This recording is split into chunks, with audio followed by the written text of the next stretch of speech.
most people are consumers.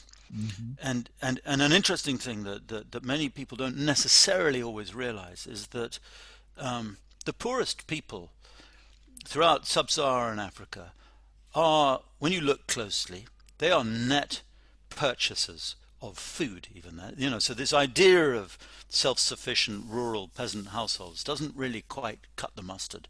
Um, and so people are, and if you're interested in extreme poverty, which is something that two of us, my colleague John Sender and I, work on a lot at the moment, which is how you might measure, come up with an index of extreme deprivation.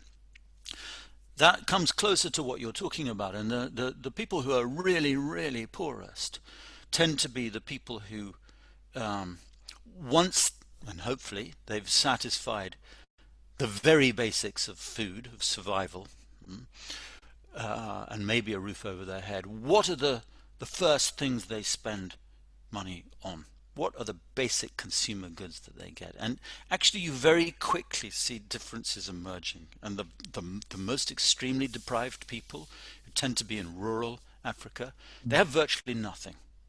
So you might be interviewing a young woman, and there's a sense of embarrassment on her face as you realizes, because what people like to do in that situation is they want to bring a chair or a bench for you to sit on outside her hut. She had nothing, an empty hut, not a single consumer good in there.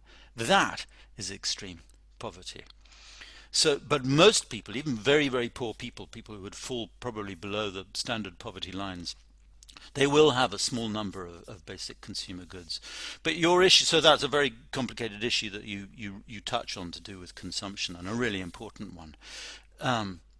But I think, to put it provocatively, the idea that if we just could assign secure private property rights to everybody, then they would unleash their imaginative powers and become innovators and investors, is a nice idea.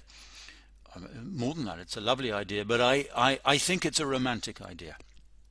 And I think it's an ahistorical idea as well.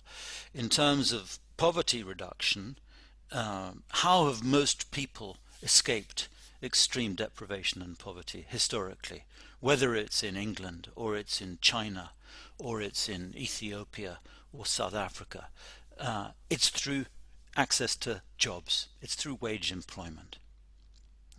So yes, you need the innovators and the investors, but for the majority of people, the route out of poverty is through wage employment, and always has been. And there are expanding wage labor markets across Africa, and that's a very important thing to try and